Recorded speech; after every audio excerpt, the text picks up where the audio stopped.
पप्पू ने इसकी हरकत नोट करते हुए कहा, ओए किधर जा रहा है? होश में आ, वर्कशॉप जाना है। पप्पू ने अराब का कंधा पकड़कर झंझोड़ा और दोनों वर्कशॉप की जानब चल दिए। अब तो ये रोज़ का मामूल बन गया था।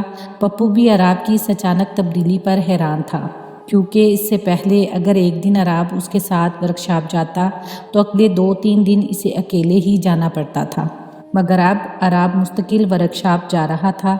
अराब की इस खुशगवार तब्दीली पर वो हैरत के साथ साथ मसरूर भी था, लेकिन इस वक्त इसे शदीद कोफत का सामना करना पड़ा जब अराब पूरे 1 बजे बन ठन कर उसके घर के दरवाजे पर खड़ा होता और पप्पू की थोड़ी बहुत देर करने पर शोर मचा कर रख देता। वो तकरीबन रोज़ ही वर्कशॉप के लिए निकलते और इसी वक्त वो दोनों लड़कियां भी सामने आती नज़र आती। पहले पहल तो पप्पू ने कोई खास तवज्जो ना दी, लेकिन जब ये रोज़ का मामूल बन गया और अराब की तराश खराश में भी नुमाया तब्दीली नज़र आने लगी, तो ये देखकर पप्पू के साथ साथ इन दोनों लड़कियों ने भी नोट की। अब अराब के घूर घूर कर देखने पर वो दोनों चौकन्ना होकर चलने लगती। पहले वो बातें करते गुजर जाया करती थी, लेकिन अब वो दोनों लड़कों को देखकर खामोशी से गुजर जाती। एक दिन अराब को पप्पू ने टोक ही दिया, ओए चक्कर क्या है, बड़ा बनठन कर आने लगा है आजकल? क्या फिल्में ज़्यादा देखना शुरू कर दी हैं मेरे हीरो? पप्पू ने अराब को ऊपर से नीचे तक बागौर देखते हुए कहा, तो जवाबन अराब मुस्कुराकर रह गया। और बात सुन, इन लड़कियों को जो तू घूरता है ना, किसी दिन अगर मार पड़ेगी तो मैं तो फ़ौरन ही भाग जाऊंगा। तू पिटता रहना। अपने करतूतों से देख, मैंने पहले भी बोल दिया है, पप्पू ने कंधे उचकाते हुए कहा। तुझसे मुझे यही उम्मीद थी, भाग जाना, परवाह नहीं मुझे तेरी। अराब ने मसनूई हफ्की से कहा, अच्छा बात सुन, इन लड़कियों को जानता है तू? कहाँ की हैं, किस मोहल्ले की हैं? नहीं, शायद साथ वाले मोहल्ले की हैं। मैंने अपना ख्याल जाहिर करते हुए कहा। एक दिन तो पप्पू वाकई डर ही गया जब इस लड़की ने पास से गुजरते हुए अराब को एक पर्चा थमा दिया। अराब ने मुस्कुराते हुए वो पर्चा अपनी जेब में रख लिया। ओए ये क्या हुआ? पप्पू हैरान परेशान रह गया था। अराब के सामने खड़ा हो गया। लड़कियां आगे जा चुकी थी। क्या? अराब ने इसे मुस्कुराते हुए पूछा। ये कब से हो रहा है और तूने मुझे बताया भी नहीं? पप्पू ने नाराज़गी का इजहार करते हुए कहा, बताने ही वाला था, अराब ने कहा और वर्कशॉप की जानब चल दिया। फिर तमाम रास्ते अराब पप्पू को तमाम तफसीलात बताता गया। अम्मा भी एक बात करनी है, अराब ने वर्चीखाने में काम करती अम्मा बी को देखते हुए कहा। हाँ बोल, अम्मा बी ने वहीं खड़े खड़े कहा। ऐसे नहीं, जब तुम काम कर लोगी तो मेरे कमरे में आ जाना, फिर आराम से बैठकर बात करेंगे। अराब ने अम्मा बी से कहकर कमरे में जाकर बेड पर बैठ गया। थोड़ी ही देर में अम्मा बी भी आ गई। हाँ बोल, क्या बात है? अम्मा बी ने हाथ पूंछते हुए बेड के किनारे पर बैठते हुए कहा। अम्मा बी, वो अराब ने झिझकते हुए बात शुरू की। अधूरी छोड़कर अम्मा बी की तरफ देखकर इनके तासुरात का अंदाज़ा लगाने लगा। हाँ हाँ मेरे लाल बोल, क्या परेशानी है? अब बता भी मुझे, मैं तेरी माँ हूँ, अम्मा बी ने लाड से कहा। अम्मा बी, वो आजकल तुम जा रही हो ना इधर मेरे रिश्ते के लिए लड़कियाँ देखने? अराब ने बागौर माँ को देखा। हाँ हाँ तो फिर? अम्मा बी ने इसे सवालिया नज़रों से देखा। अम्मा बी, तो मैं ये कह रहा था कि अब कहीं नहीं जाना। अराब ने डरते डरते आखिर सारी बात मुकम्मल कर ही डाली। क्यों? अम्मा बी के माथे पर बल पड़ गए। अम्मा बी, लड़की मैंने देख ली है, अराब ने धीमे अंदाज में कहकर अम्मा का चेहरा दोबारा देखा। देख ली है? अच्छा देख ली है। अम्मा बी का चेहरा यकदम सुर्ख हो गया था, लेकिन कुछ सोचकर उन्होंने पूछा, कौन है वो, किसकी बेटी है?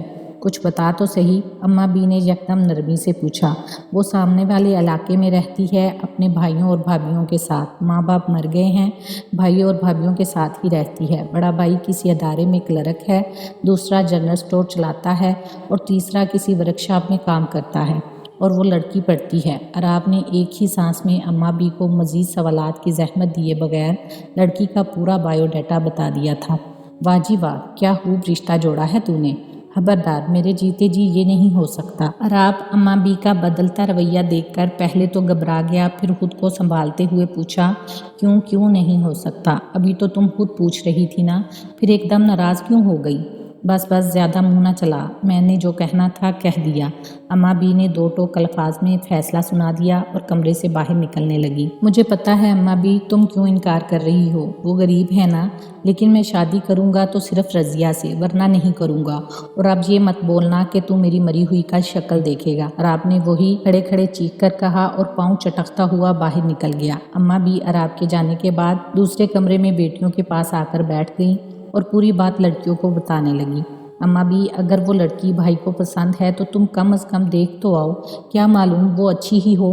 तब इंदा की बात सुनकर अम्मा भी चिरागपा हो गईं। तेरी अक्ल पर पत्थर पड़ गए हैं, क्या एक ही बेटा है मेरा? मेरे भी कुछ ख्वाब हैं। मैं तो अपने बेटे का रिश्ता किसी खाते पीते घर में करूंगी। मैं क्यों जाने लगी ऐसियों के घर जहां हाली हाथ लड़की लेकर आ जाऊं। अम्मा बी ने हाथ नचाते हुए कहा तो दोनों बहनें खामोश हो गईं। अगले दिन अराब ने फिर अम्मा से बात की। अम्मा बी, मुझे साफ साफ बता दो कि रज़िया के घर रिश्ता लेकर जाओगी या नहीं। अरे लड़के, कौन सी ज़बान समझता है तू? एक बार तुझे बात समझ नहीं आती क्या? अम्मा बी ने अराब को घूरते हुए कहा। ठीक है, फिर बाद में मुझसे कोई शिकायत मत करना।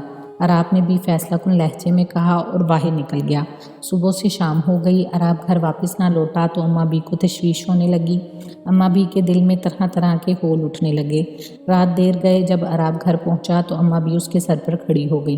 कहाँ था इतनी देर तक? दोस्तों के साथ था। अराब ने बेपरवाही से जवाब दिया और बगैर खाना खाए अपने कमरे में चला गया। फिर इसका यही मामूल रहा और इतवार के रोज़ तो अम्मा बी सचमुच होल गई। जब अराब ने कहा, अम्मा बी, अगर तुम अब भी राज़ी ना हुई तो ठीक है, मैं तुम्हें नाराज़ करके भी अपनी खुशी हासिल नहीं करना चाहता, लेकिन मर तो सकता हूँ ना। अगर मुझे कुछ हो जाए तो माफ़ कर देना। अराब ने अम्मा बी के कदमों में बैठकर उनके घुटनों पर हाथ रखते हुए कहा। अम्मा बी ने अराब के भरे हुए लहजे पर चौंक कर इसकी जानिब देखा तो उसकी आंखों की नमी और चेहरे के तासुरात उसके अल्फाज की गवाही दे रहे थे। एक लम्हे को अम्मा बी लरस कर रह गईं और चारों नचार उन्होंने अराब की ख्वाहिश के आगे हथियार डालने पड़े। फिर चटमगनी और पट ब्याह हो गया। अराब बहुत खुश था और रज़िया भी शादी के बाद ससुराल वालों का दिल जीतने की हर मुमकिन कोशिश कर रही थी। अम्मा भी बेटे की जिद पर रज़िया को घर तो ले आई, लेकिन उन्होंने रज़िया को दिल से कबूल न किया था। वो बज़ाहिर खुश थी लेकिन अंदर ही अंदर सुलग रही थी। रज़िया की शक्ल में उनके ख्वाबों का खून हो गया था जो उन्होंने अराब के मुस्तकबिल के हवाले से देखे थे। और फिर रज़िया का जहेज़ भी उनकी तवक्को के मुताबिक ना था। सो दिल में जलने वाली नफरत की आग को ठंडा करने के लिए उन्होंने रज़िया को तंग करना शुरू कर दिया। अब घर में आए रोज़ किसी न किसी बात पर हंगामा खड़ा होता और इन झगड़ों से तंग आकर एक रोज़ रज़िया गुस्से में भरी मेके आ गई। ताहम इसके बड़े भाई सैफ ने समझा बुझाकर वापस ससुराल भेज दिया। रज़िया को अपने घर गए एक हफ्ता ही हुआ था कि इसके बड़े भाई सैफ को इत्तला मिली कि रज़िया बुरी तरह झुलस गई है और अस्पताल में मौत और जिंदगी की कश्मकश में है। सैफ भागम भाग अस्पताल पहुंचा था। रज़िया को देखकर वो कांप उठा था। इसका आधे से ज्यादा चेहरा झुलस गया था और इसकी मनमोहनी सी बहन इस वक्त खौफनाक लग रही थी। बेड के साथ खड़ा सैफ इसे देखकर तड़प रहा था और घर वाले भी रो रहे थे। रज़िया ने एक नज़र सबकी जानिब देखा और कुछ कहने की कोशिश की, लेकिन आवाज़ ना निकल सकी। वार्ड में पुलिस भी मौजूद थी। रज़िया का बयान देना चाहती थी, मगर बयान देने से पहले ही रज़िया तमाम दुखों से आज़ाद होकर अगले जहां चली गई थी। रज़िया के घर वाले फूट फूट कर रो रहे थे, जबकि अराब एक गोशे में गुमसुम खड़ा था। पुलिस ने इससे भी बयान लिया था, ताहम उसने इसे एक हादसा करार दे दिया था। हालांकि वो अच्छी तरह जानता था कि ये सब उसकी माँ का किया धरा है। अम्मा बी ने सोते में रज़िया पर तेल छिड़क कर आग लगा दी थी। इस वक्त अराब बाहर था। जब तक वो घर आया रज़िया पूरी तरह जल चुकी थी, लेकिन उसने पुलिस को कुछ नहीं बताया था क्योंकि वो अम्मा बी को बचाना चाहता था। वो जैसी भी थी उसकी माँ थी। अराब ने माँ को तो बचा लिया, मगर हर वक्त उसका जहन परेशान रहता, इसका ज़मीर इसे कचोके लगाता रहता। इसकी रातों की नींद, दिन का करार, सब कुछ गारत हो चुका था। एक रात वो बमुश्किल सो पाया था कि चीख मारकर उठ बैठा। इसे ख्वाब में रज़िया नजर आई जो अपने आधे जले चेहरे के साथ खड़ी थी। वो अपने दोनों हाथ फैलाकर अराब को इंतहाई दुख भरी आवाज़ में पुकार रही थी। अराब, अराब, ये देखो क्या हाल किया है अम्मा बी ने मेरा। अराब, तुमने मुझसे मोहब्बत का दावा किया था ना, कहाँ गई तुम्हारी मोहब्बत? देखो मैं बेचैन हूँ, मुझे तब तक चैन नहीं आएगा जब तक मेरे कातिल को सज़ा नहीं मिलेगी। अराब, तुम मुझे इंसाफ दिलाओ, वरना मैं तुम्हारा सारा सुकून बर्बाद कर दूंगी। عراب ہڑبڑا کر اٹھ بیٹھا تھا۔ اس نے کمرے میں نظر دوڑائی، کمرے میں گھپ اندھیرا تھا اور وہ خود پسینے میں شرابور تھا۔ پھر وہ سر پکڑ کر بچوں کی طرح بلک بلک کر رونے لگا اور پوری رات ہی روتا رہا۔ اب یہ معمول بن گیا تھا، وہ جب بھی سوتا آنکھ لگتی ہی تھی اسے رضیہ نظر آتی، جو رو رو کر اور کبھی غصے میں اسے پکارتی اور اس سے ایک ہی مطالبہ کرتی، مجھے انصاف دلاؤ۔ دوسری طرف امابی کے ساتھ بھی یہی صورتحال تھی، ان کی بھی نیندیں اڑ چکی تھیں۔ رضیہ کی روح ان کے خوابوں میں بھی آتی تھی اور انہیں قاتل قاتل پکارتی تھی۔ وہ گھبرا کر اٹھ جاتی تھیں۔ پھر ایک روز تنگ آ کر امابی خود ہی تھانے پہنچ گئی اور پولیس کو بیان دے کر گرفتاری دے دی۔ عراب کو پتہ چلا تو وہ دوڑا دوڑا تھانے پہنچا اور لاک اپ میں بند اپنی ماں کو حیرت سے دیکھا۔ امابی نے ندامت سے سر جھکاتے ہوئے کہا، بیٹے مجھے معاف کر دینا، میں اپنی لالچ میں تیرا ہنستا بستا گھر اجاڑ کر سمجھ رہی تھی کہ سکون سے رہ پاؤں گی، مگر میرا سکون غارت ہو گیا۔ اب رضیہ کی بے چین روح کو بھی قرار آ جائے گا۔ وہ مسلسل خواب میں آ کر مجھ سے ایک ہی مطالبہ کرتی تھی کہ مجھے انصاف دو۔ امابی یہ کہہ کر زاروں قطار رونے لگی تھیں۔